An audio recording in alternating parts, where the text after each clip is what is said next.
Ikaw na laging naghahanap ng mga aha moments at gustong matuto ng mabulis, naranasan mo na bang magtrabaho ng sobra-sobra?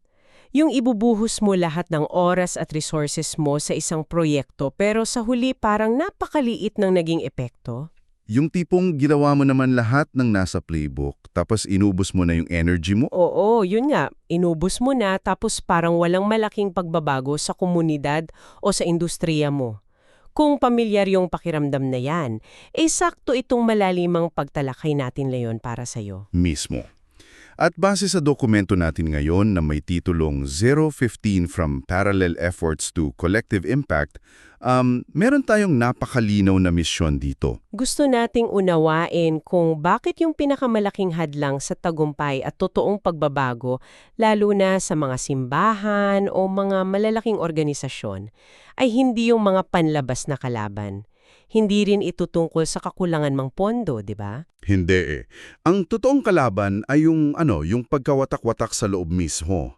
Madalas kasi yung automatic na assumption natin kapag hindi tayo nagtatagumpay ay parang kulang tayo sa budget o kaya kulang tayo sa tao. O baka hindi lang tayo nagtatrabaho ng sapat? Tama. Pero kapag sinuri natin yung mga pinagkunan nating data at case studies dito, lalabas na hindi ito issue ng kakulangan o ng sipag. In fact, napakaraming ginagawa ang mga tao, napakaraming pera at oras ang ginagastos eh. Okay, himayin natin ito. Kasi alam mo man ang nakitinig sa atin yung realidad sa loob ng mga organisasyon.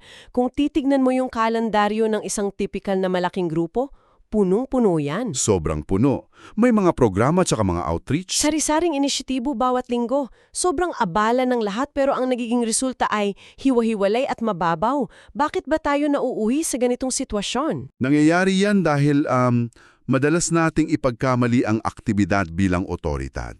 Aktibidad bilang otoridad? Oo, yung otoridad na magdala ng totoong pagbabago. Kailangan nating maintindihan yung pagkakaiba ng movement o paggalaw at yung momentum o yung nagkakaisang puwersa. Yung movement abala lang. Abala pero watak-watak. Maingay pero walang direksyon.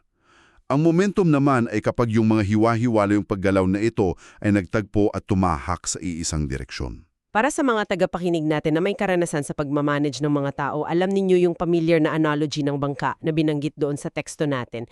Isang daang tao na nakasakay sa bangka. Pero lahat sila nagsasagwan sa magkakaibang direksyon. Walang momentum doon. Puro lang pagod. Ikot lang ng ikot yung bangka. Walang mararating kahit pawis na sila. Pero kung kukuha ka ng 10 tao lang, hindi 100, kundi 10 tao na sadyang nakafocus at magsasagwan sila ng sabay-sabay, kayang-kaya nilang tumawid ng karagatan. Ganyan talaga yung manifestasyon ng parallel na pag-iisip kumpara sa collective impact. Tapos may isa pang magandang paalala mula sa dokumento, yung kwento ng dalawang apoy. Paborito ko yun, yung kwento ng dalawang apoy. 'Di ba, alam natin na kung may dalawang maliit na apoy na magkahiwalay sa isang malamig at mahanging gabi, pareho silang hirap na hirap lumaban. Anumang oras pwede silang patayon ng hangin. Pero ang logic doon, kapag pinagsama mo sila, hindi lang nag-a-add up yung init. Nagmumultiply siya. Kapag pinagsama mo sila, yung apoy mas tataas, mas iinit, at magiging isang matinding pugon na kayang panatilihin yung sarili nitong apoy. Ganyan yung vision ng pagkakaisa. Dito na magiging sobrang interesante ang usapan natin. Kasi on paper, napakagandang pakinggan yan. Sino ba naman ang ayaw ng unity? Lahat namang gusto yan. Pero kung alam naman pala natin na mas maganda kapag magkasama, bakit ang hirap nitong gawin sa totoong buhay? Nabanggit sa source material natin yung nakatagong gastos ng kompetisyon, lalo na sa mga grupong may mabubuting intensyon tulad ng mga charity. Maron daw tahimik na kompetisyon. Ang nakakabighani rito ay madalas hindi mo halatang nag-aagawan na pala kayo. Nagtatago siya sa likod ng magagandang salita. Hindi siya lantarang away na nagsisigawan sa meeting room. Hindi. Ito ay tahimik, kaya mas mapanganib. Napapakita ito bilang pagdodoble ng programa kasi ayaw nilang makipag-collaborate. Pagtatago ng best practices. At pagiging mapangangkin sa teritoryo na madalas nilang tawaging brand protection. Brand protection disguised as stewardship. Oo, parang pangangalaga daw sa pangalan. Pero kung susuriin ng maigi, ang ugat nito ay yung tinatawag na theology of scarcity o yung paniniwala sa kakapusan. Sandali ha, ang daling sabihin na iwasan natin yung scarcity theology na yan. Pero sa totoo lang, limited ang grants, di ba? Limited ang budget, limited ang atensyon ng mga donors. Paano mo sasabihin sa isang leader na huwag makipagkompetensya? Valid na concern yan, at yan mismo ang nagpapalala sa tinatawag sa teksto na donor anxiety. Nandyan yung takot na kapag sinuportahan ko yung iba, baka mawalan ng pondo yung sarili kong grupo. Paano kung sa kanila mapunta yung atensyon, di ba? Pero dito pumapasok yung sagot ng dokumento natin, yung abundance theology. Ito yung paniniwala na ang ekonomiya ng Diyos ay hindi zero-sum game. Hindi ibig sabihin na kapag nanalo yung isa, matatalo na yung iba. Kaya siguro ang nangyayari dahil sa takot na mawalan, nagkakaroon ng obsession sa metrics. Dahil sa donor anxiety, nagiging alipin tayo ng metrics. Dami ng attendance o kaya social media reach na pumapalit sa tunay na mutuality o pagtutulungan. At hindi pala ito bagong problema. Kapag tiningnan natin yung historical context sa mga sources natin, pabalik-balik lang pala ang issue. Mula pa sa mga medieval monasteries. Na nag-aagawan sa mga relics. Oo, nag-aagawan sa relics at pilgrims hanggang sa mga modernong para-church organizations ngayon na nagdodoble ng mga programa sa iisang lugar. Isipin mo yung sinasayang na oras at pera doon. At ang naiipit doon ay yung mismong misyon at yung mga taong dapat tulungan. Napakaraming pera ang nauubos sa administrative overhead imbes na sa impact. Nakakapag-isip talaga, di ba? Kaya mapapatanong ka kung babalikan natin ang mga lumang teksto, ang unity ba ay isa lang magandang ideya o meron bang mas mahigpit na utos para rito? Yan ang isang malaking point sa material natin. Ang pagkakaisa base sa theological na blueprint ay hindi optional. Isa itong utos. At yung pinakamagandang framework dito ay yung isinulat sa unang Korinto 13. Yung metafora tungkol sa katawan. Oo, madalas kasi binabasa natin ito na parang isang magandang tula sa mga kasal. Pero ayon sa teksto, hindi ito tula, kundi isa itong operational theology. Operational theology, parang SOP o Standard Operating Procedure ng isang grupo? Eksakto. Ipinapaliwanag doon na ang diversity o pagkakaiba-iba ay sinadya ng Diyos. Hindi ito aksidente. Kasi kung iisipin mo nga naman yung analogy ng katawan, kapag ang buong katawan ay puro mata lang, isang malaking halimaw yun. Nakakatakot na halingaw, hindi makakagalaw. Ang kamay hindi pwedeng mainis at humiwalay at asahang mabubuhay pa rin ito ng mag-isa.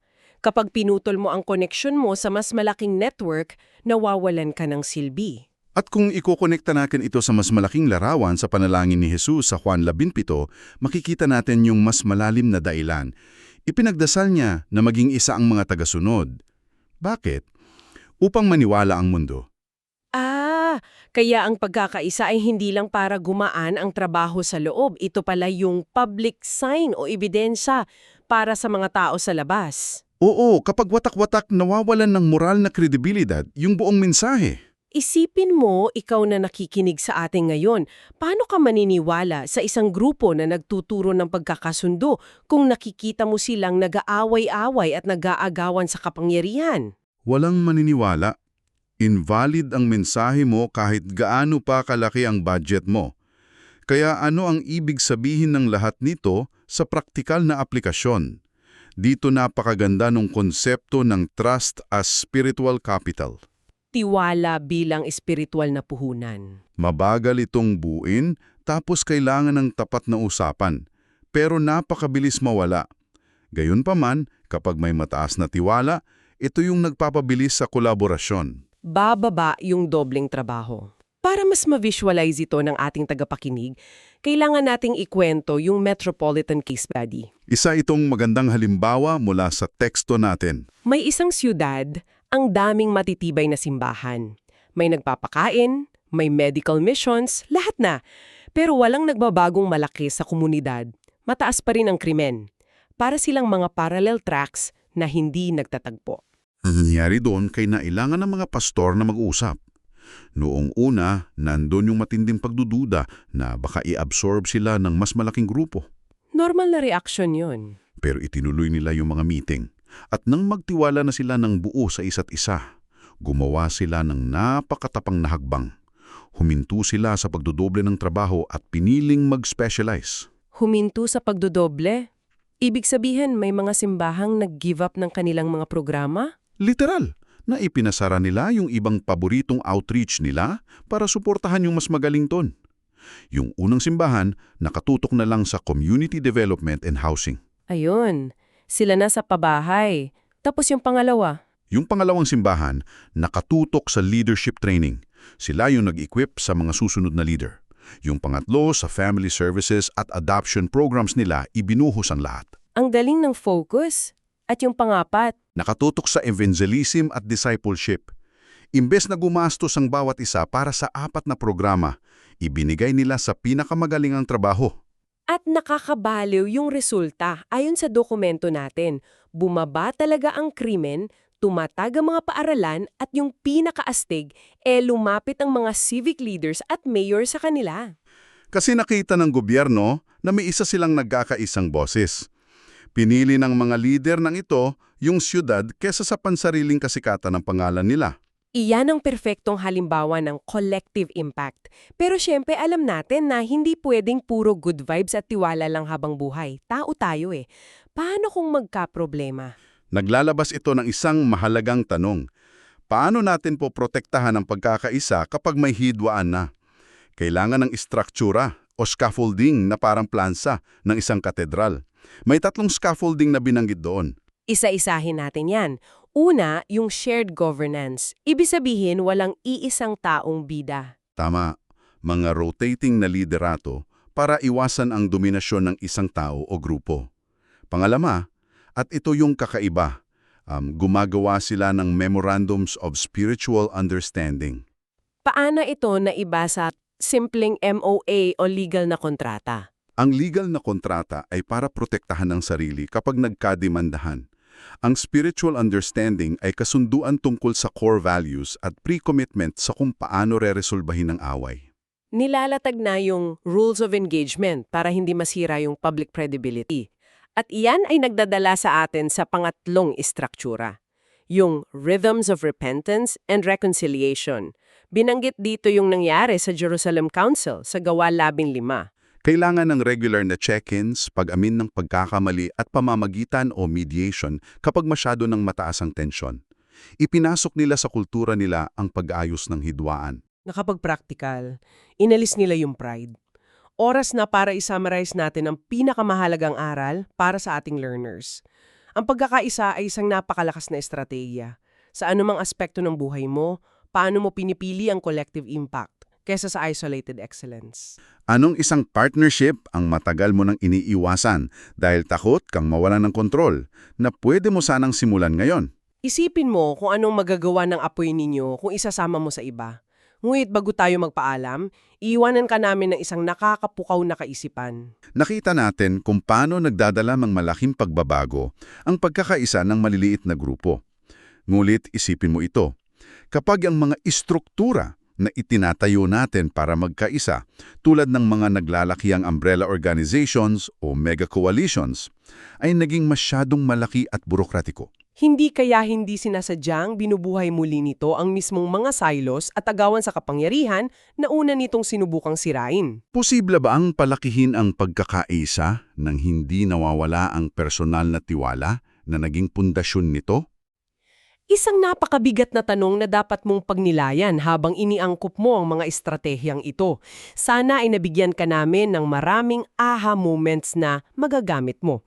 Patuloy ka lang maghanap na malalim na kaalaman at huwag matakot na makipagtulungan. Hanggang sa muli nating malalim na pagtalakay, paalam at maraming salamat sa matiyasagang pakikinig.